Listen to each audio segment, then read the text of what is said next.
Trump has a surrogate named Seb Gorka. Now, this guy is, man, is he a character.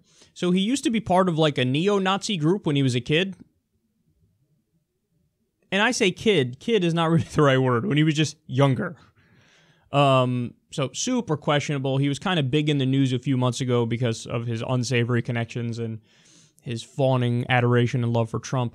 Well, anyway, this guy went on Fox News to defend his daddy, and he made a curious argument about how Trump can best affect North Korea policy.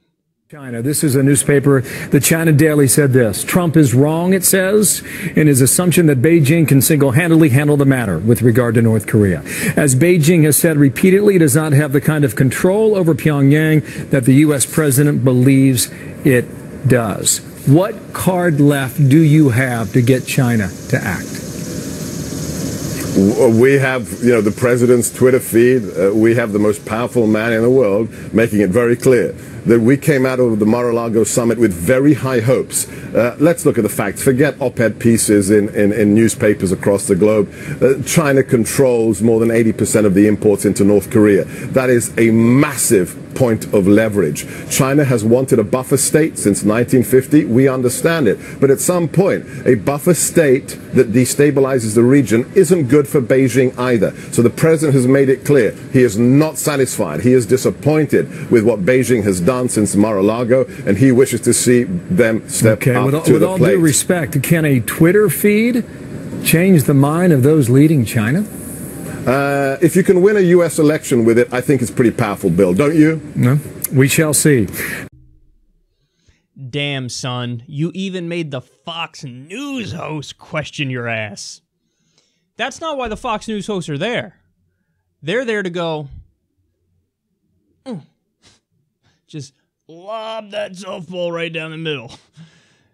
But your point was so bad that even the Fox News host was like, shit, I'm going to have to push back a little bit because that's one of the dumbest things I've ever heard in my life. So what tools do we have now at this point to affect China policy towards North Korea and North Korea itself? Well, we have the president's Twitter feed. What? What? Oh my God, he really thinks that's a good point. Oh my God. Oh my God. Now, believe it or not, on some issues, it's not the craziest thing in the world to point out that the Twitter feed might have some effect. So, for example, domestic policy. Domestic policy, it has a lot more effect. For example, if he wants to put pressure on other Republicans can get scared because they can think, shit, I have a huge following of Trump voters and supporters in my state, and if I don't vote with the president on this issue or that issue, oh my God, this is going to be horrible for me politically, so I'm kind of forced, my arms twisted, I got to vote with the president on this issue, even though I might not want to. So for domestic policy, I do think that actually has some sway. For foreign policy, only bad can come from Trump trying to throw weight around on Twitter. Because they're not under any obligation to you, and you don't have a big, fan base in China that's gonna prod their government to do one thing or the other thing. Not that the Chinese government would listen to their people anyway, but all that's gonna happen is you're prodding people, you're poking them with a stick. So we saw this, recently with North Korea. I mean, he's over there literally threatening military action on Twitter against an unstable boy dictator in North Korea. Like, okay, those actions have consequences in the real world, and it's only negative consequences. And this idea of well, they're the problem. They are being totally offensive here in North Korea, so that's why we got to make sure we got to stop them from getting their weapons. But hold on. Gaddafi saw what we did with Saddam. We said about Saddam, hey, you have weapons of mass destruction. You got to give, we're going to come get them. And then we waged a war. So Gaddafi was like, shit, I don't want that happening to me. Here, take my weapons of mass destruction. And the U.S. went in there and toppled them anyway. So the lesson that world leaders take away from that is do not trust these motherfuckers. If they want to make a deal, if they want you to give up your weapons, don't do it. The only way to have a real deterrent is to have those weapons. So now he's doing missile tests out the wazoo, and he's talking about how, oh yeah, I could take out Alaska or California or wherever. And the U.S. is acting like, oh shit, he's going to do an offensive attack on us. He's not. His country is a gnat. They have a military budget of about 37 cents and a Pop-Tart. They're not a threat. We have the world's most powerful military ever.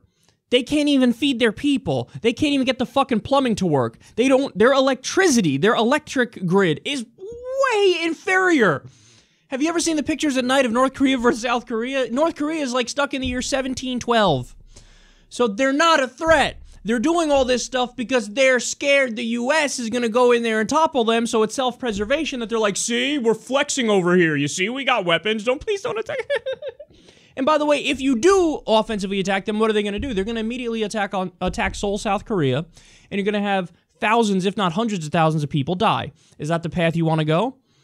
Well, according to President Numbnuts, when he goes on Twitter and starts threatening, maybe we do regime change. Could you imagine another country, their world leader, going on Twitter and threatening regime change against the U.S.? How would that go over? We would say that's a direct threat of violence, and they're looking like they're going to wage an offensive attack, so we can counterattack and be defensive, and we'd go to war. But when we do it to them, what? We expect, oh, they're just supposed to sit there and take it. Yeah, and China's supposed to fix this whole thing. Yeah, North Korea's not acting right. We don't like the way that they're acting.